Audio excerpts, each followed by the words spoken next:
Good morning and welcome to More Tea Minister. My name is Ian.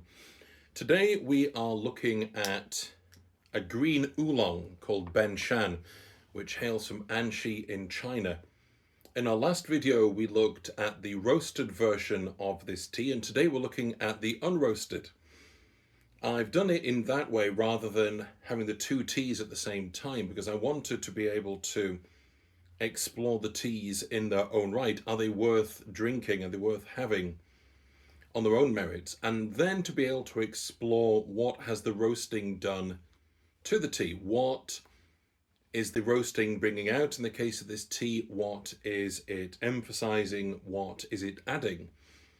Now, a very brief recap, because I don't want this video to be anywhere near as long as the last one. The roasted version of this oolong, I found that of the three Fs, the fresh, floral or fruity flavor profiles to be found in a green oolong, the roasting was really bringing out the fruity, and it was adding a kind of richness, a baked quality to it.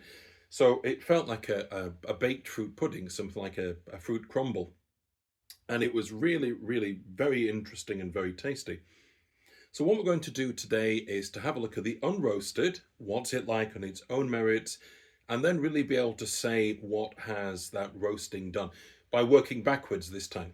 So we have 6 grams. We're going to try and follow the same parameters despite it being Gongfu. We have here 6 grams of our unroasted oolong. You can probably see that it's, there you go, that's a bit better.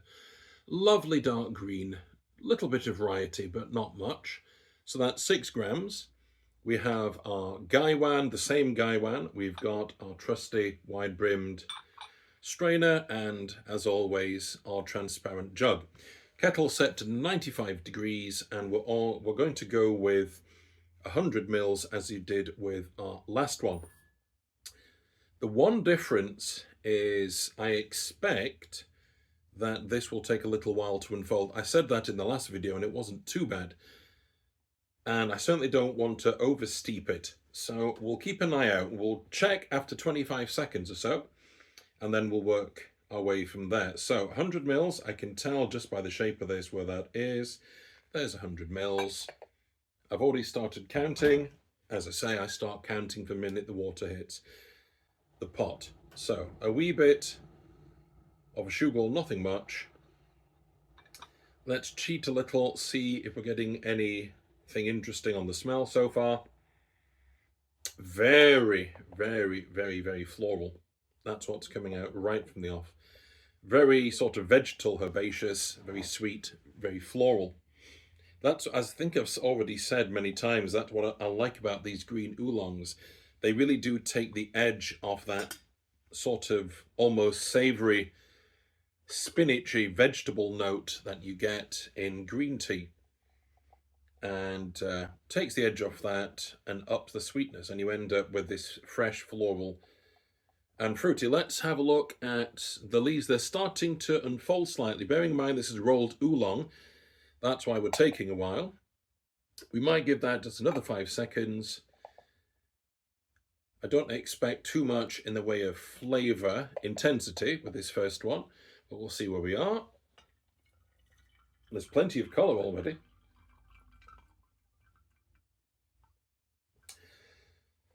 Which I suppose is to be expected, given it's quite a high ratio of tea to water. What I might even do is show you those leaves. The smell coming off them is really intense already. I don't know if you can, how well you can see that. Plenty of expansion already with those leaves. The color is greeny gold, but I'm really impressed at how strong a color that is on a first infusion.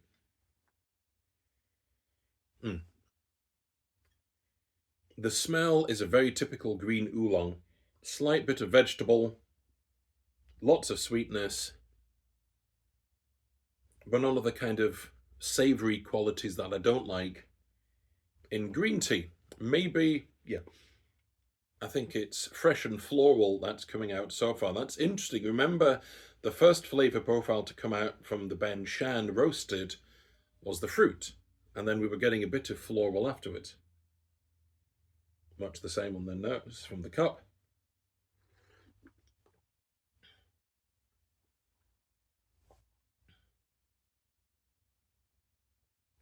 Definitely needs a slightly longer steeping for the next one, but I would say what we have there is a very well-rounded taste with the fresh and the floral. The floral not so much. Beg your pardon, the fruit not so much. It's definitely the floral. You'll note I'm being greedy in actually drinking this. It's very good. Let's try.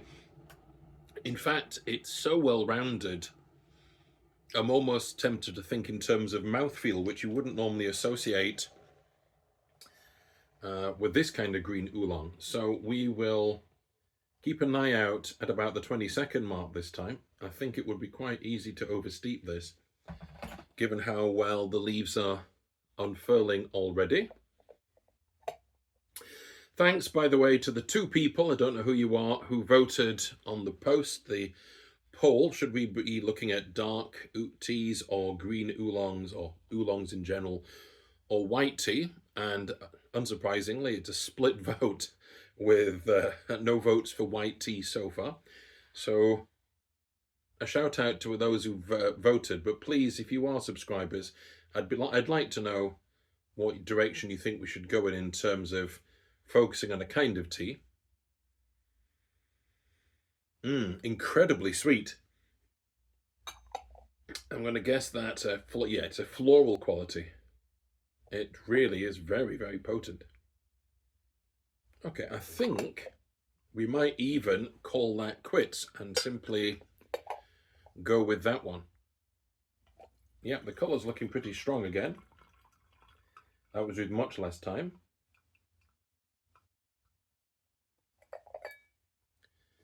Yeah, leaves are pretty well expanded.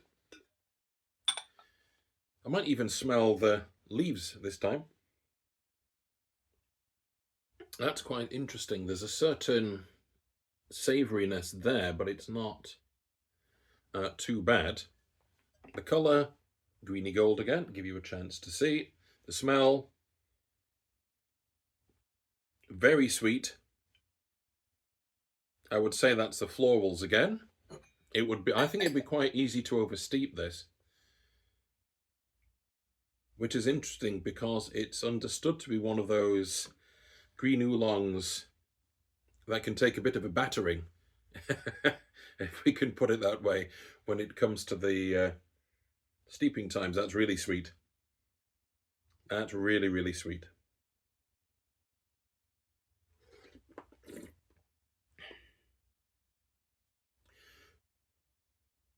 Already by this second steeping,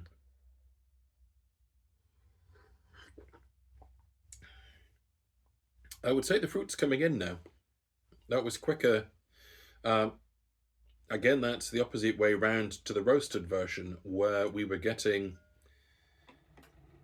the fruit, then the florals. It's interesting that the roasting could do that, whereas this time, definitely the other way around, but everything's coming together really quickly. This is incredibly well-rounded. And once again, I'm going to be greedy and drink it all. In my defense, it's 10 o'clock in the morning here as of recording. So I feel like, having done my chores for the morning, I deserve a cuppa. Let's start the next steeping. I want to keep a careful eye on this.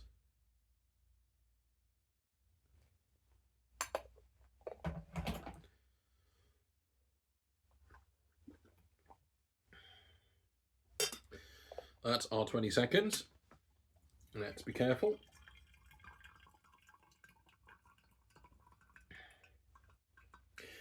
Just to reiterate, the reason why I've been very careful and cut that back very quickly is you need slightly longer steeping time until the leaves are unfurled, then you bring it back, because the water can get into the tea leaves much more easily, the flavour can come out of the tea leaves much more easily, and the danger at that point is it's much more easy to oversteep.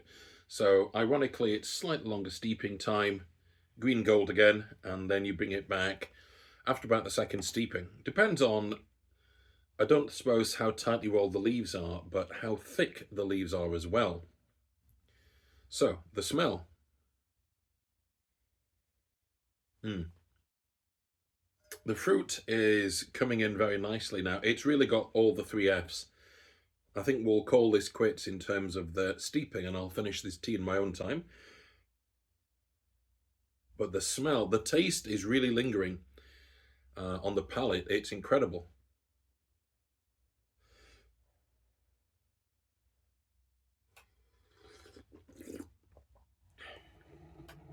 A real sweetness, really well-rounded. All the three Fs coming together.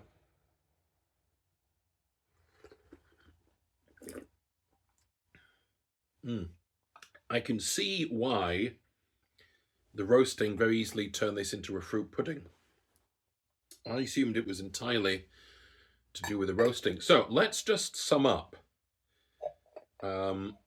Is this tea, can I recommend it? Well, we've already looked at the three reasons for recommending a tea. So we're really just talking about how good does it taste? And it's fantastic. It's well-rounded. It's incredibly sweet, much sweeter even than the Spring Jasper, which I think because it came across like a ripe fruit, a sort of melony fruit, that dulled the sweetness a touch or made it a little more complex. This is incredibly sweet. The three Fs are here in full force, so I'd highly recommend this tea on those grounds. So let's think in terms of comparing and contrasting. What we said about the roasted Ben Shan is that the roasting really brought out the fruit aspect, and it added something that made for a baked fruit, a stewed fruit, or even a fruit crumble kind of taste profile. I think the sweetness there is a combination of the sweetness brought on by the roasting and the natural, really high sweetness in the tea. So the roasted version, it's a marriage made in heaven. If roasting can add sweetness or exacerbate sweetness, no wonder this is so good as a roasted version. It's interesting that it seems to have swapped out the fruit and the floral, unless it simply was able to, unless the roasting was able to mask the floral quality until the fruit was a little exhausted. Perhaps that's what it was doing. In this case, because there's no roasting to exacerbate something or dull something or isolate some flavor profile, it's a fabulous interplay almost right from the start. Just be careful, as we did with the roasted, don't oversteep it, because these unfurl pretty easily. So, hopefully that's told you a little bit about what the roasting can do to a tea. We might try this comparison with some other teas. In one sense, this is really only talking about this particular tea and what roasting has done to it. I will say that I've tried to keep the variables under control. Same volume of water, same temperature, same weight of tea, same harvest year for the Ben Shan, both this year and both spring harvest. I've noted that we're now getting this season's harvest coming through as well.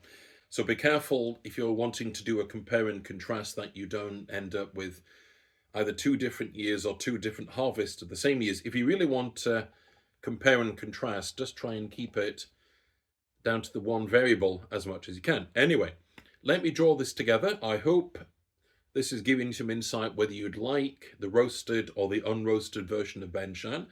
I hope it's helped us all to learn a little something about what the roasting is doing. I didn't know, because I hadn't done this contrast before the video. And it just leaves me, as always, to say happy steeping and God bless.